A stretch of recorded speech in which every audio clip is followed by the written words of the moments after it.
Assalamualaikum warahmatullahi wabarakatuh. Waalaikumsalam warahmatullahi wabarakatuh. Yang terhormat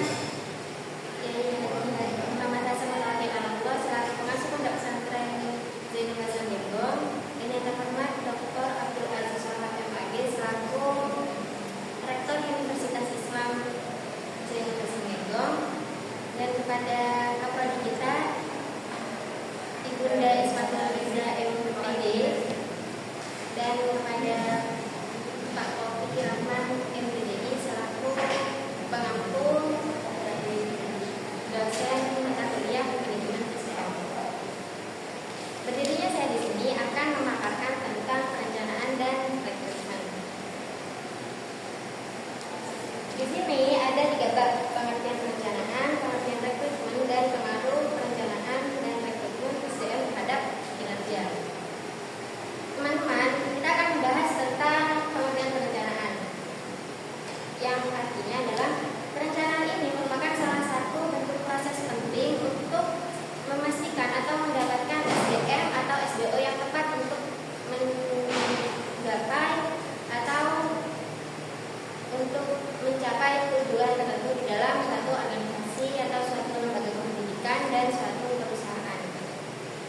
Nah, saat ingin merencanakan perencanaan ini ada beberapa prosesnya. Ada 4 proses. Yang pertama, pengumpulan dan analisis data. Yang kedua, penetapan tujuan dan kebijakan ketenagakerjaan. Lalu yang ketiga, perancangan dan implementasi rencana.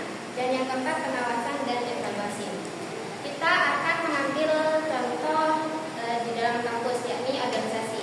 Nah, di dalam kampus ada organisasi eksternal dan internal. Yang eksternal kayak PMI, BKPT, dan PPNU. Nah, kalau yang internal itu ada HMPS, DMAF, DMAU, dan SMAU.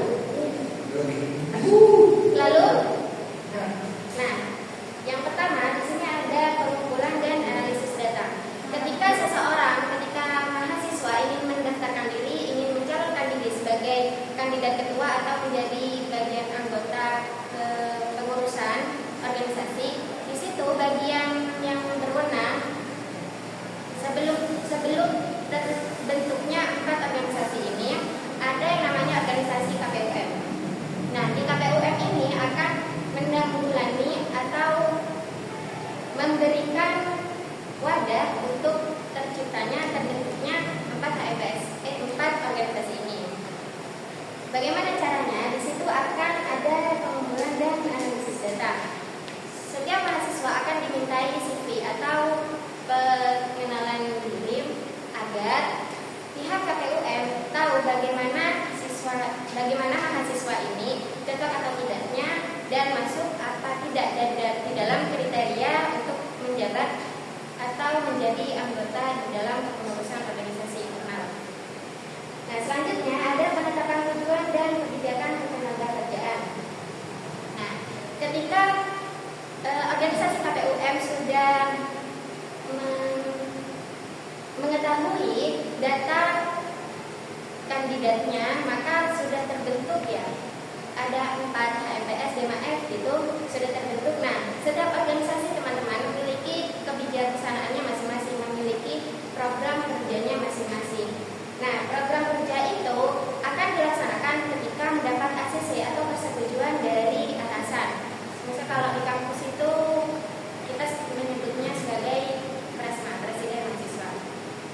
Nah, ketika HMPS, DMAF, DMAU, dan SEMA sudah menentukan tujuan, sudah mendapat kebijaksanaan ketenagakerjaan itu, akan dilakukan perancangan dan implementasi rencana.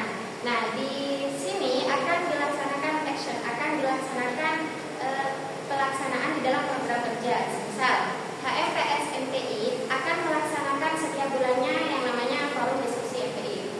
Kita menyebutnya sebagai Perdimpi ya.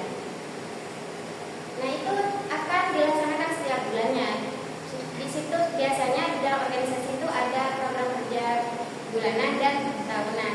Nah, ketika semua dari organisasi itu sudah melaksanakan program kerjanya, maka biasanya di setiap tahun, akhir tahun itu akan diadakan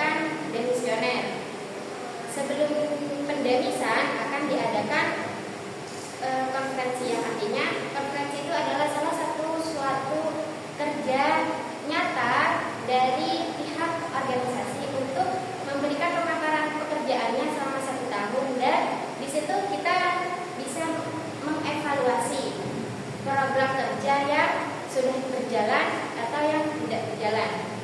Contoh, HMPS MPI tahun kemarin tidak mengadakan yang namanya program kerja kuliah kamu. Kenapa HMPS MPI tidak mengadakan program kerja kuliah kamunya? Mungkin ada kendala di problem internal maupun eksternal, misal kekurangan dana atau yang lain. Nah, di tingkat terakhir ini, evaluasi ini, maka atasan seperti DMAF atau Resma akan memberikan solusi. Semisal solusinya harus mencari relasi yang lebih banyak agar bisa mengajukan proposal dana kepada relasi yang di luar. Dalam ketiga empat proses ini, maka di dalam suatu perencanaan, di dalam suatu organisasi itu akan memberikan program kerja yang baik di dalam sebuah organisasi, suatu lembaga pendidikan maupun perusahaan. Nah, kita semua mengetahui bahwa setiap proses pasti tidak selalu berjalan dengan mulus. Saya ada lika-likunya. Nah, ketika kita melaksanakan keempat proses ini,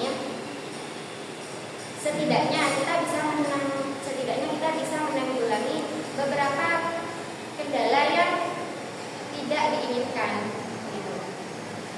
Nah, selanjutnya akan ada rekrutmen dan pengaruh perencanaan dan rekrutmen SDM terhadap kinerja yang akan dipaparkan oleh dua teman saya. Mungkin sampai di sini aja pemaparan dari saya. Saya Olga Fitri Wahid mohon undur diri. Jika ada salah kata dan perbuatan saya